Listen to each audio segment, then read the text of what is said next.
What's going on, YouTube? How can we deal with the relationship when one person is giving to the relationship more than others? Does that make sense? So for example, you're in a relationship and you're over delivering to your partner. You're giving so much love, attention, financial investment, more energy.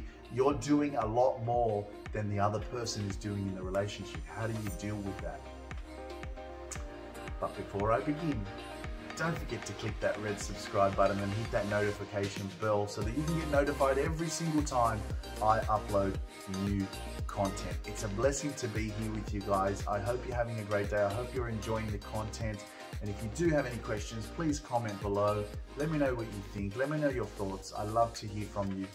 So let's move forward straight into this question. And you know what? I think it's a very common thing, and something that I dealt with definitely in my previous relationships over the last 15 years was that I definitely had moments where I over-delivered too much, and I definitely did more than the other person.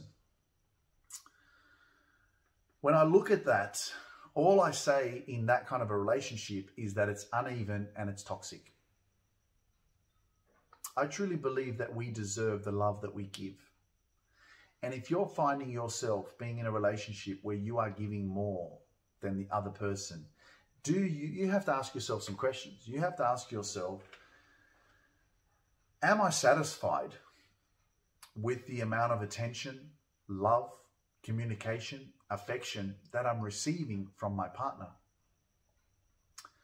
Am I satisfied with what they are bringing to the table? Right? Because again, you could be your own worst enemy by saying, hey, you know, I know that I do more, but that's okay. At least I'm in a relationship. At least I'm not single. Right? Because one of the biggest fears that a lot of us are afraid of is the judgment of others and people seeing us that we're single and we're not in a relationship. What's wrong with you? Why aren't you in a relationship? Right? We are afraid to be alone. I was afraid for many years. I was dating sometimes in relationships that I really knew that they weren't the ones, but I was just doing it because I wanted to have sex, because I didn't want to be alone, because I wanted to wake up and hug someone, even though I didn't really love them or I didn't completely feel connected, and I knew already in the future that I wasn't going to be with that person forever. But the fact that I could show up and my friends saw that I was in a relationship, that made me feel better. It made me feel better that I wasn't alone.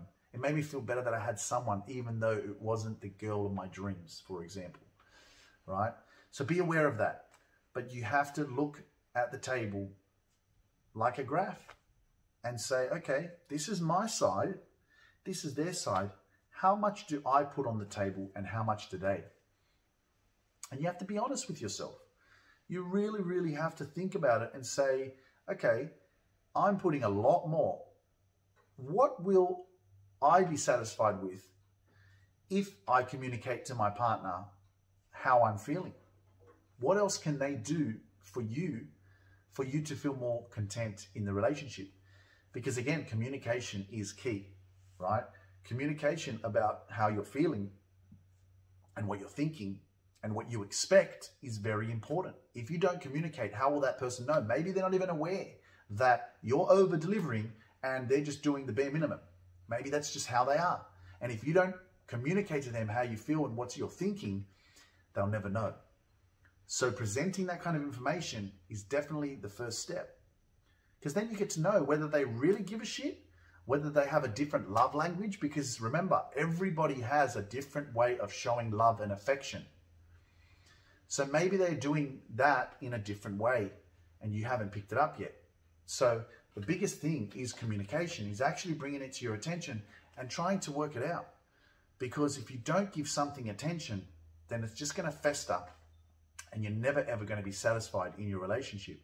So it's important to look at the table and ask yourself that real serious question of, am I happy with what I'm receiving when I'm giving so much? Right? I don't know what it's like to be, actually, I do know what it's like. I know that sometimes there have been moments where a girl or somebody has tried to connect with me and has been giving me a lot of attention and has been messaging me a lot, for example, and I'm not really into her. but she's given me a lot, right? And I just do the bare minimum because I don't want to hurt her feelings, or I don't want to give her the idea that I'm interested in her, right? But this is just pre-relationship kind of an example, right?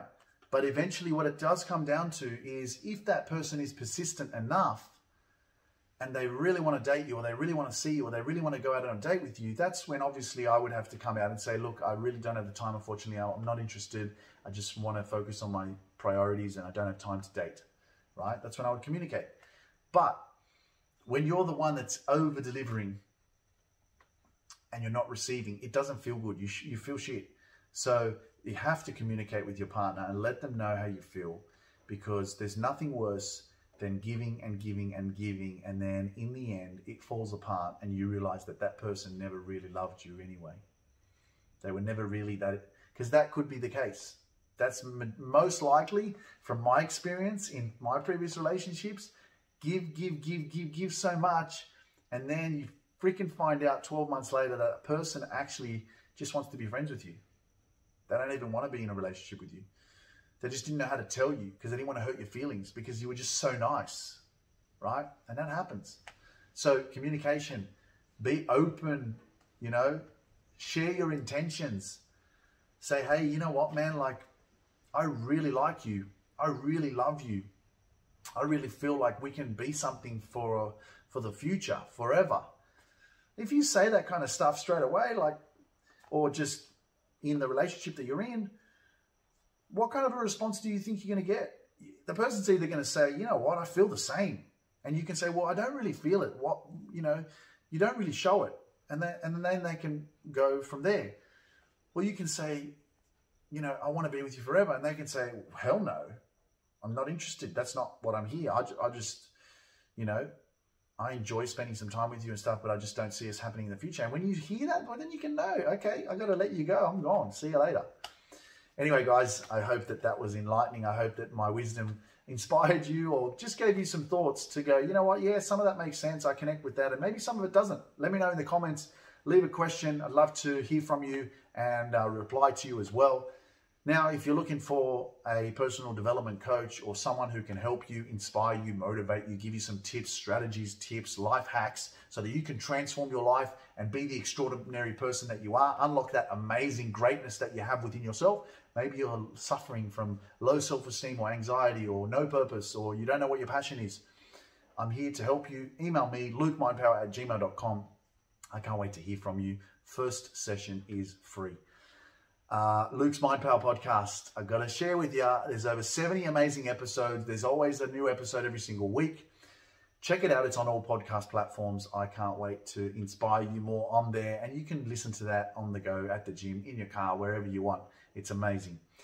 Now, finally, don't forget to click that, if you haven't already, red subscribe button on this YouTube channel so you can stay notified, and hit that, what's it called?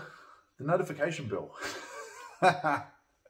Hey, this is the beautiful thing. I know that a lot of YouTubers have these perfect videos and they cut and edit and the conversation is just like bang, bang, bang, bang, bang, and there's no breaks or anything like that. But this is me being as real and authentic as I can be. And I hope you appreciate that, because there's nothing worse than watching a video and thinking, wow, these people are so amazing. How do they do that? And I want you to see the real authentic version of me, where sometimes you're speaking and something doesn't make sense, or you get stuck, or you say something wrong. But just remember that it's okay to make mistakes. It's okay to not be perfect. It's okay to be imperfectly perfect. You know? It's okay to be you. And just show up. And be true to you.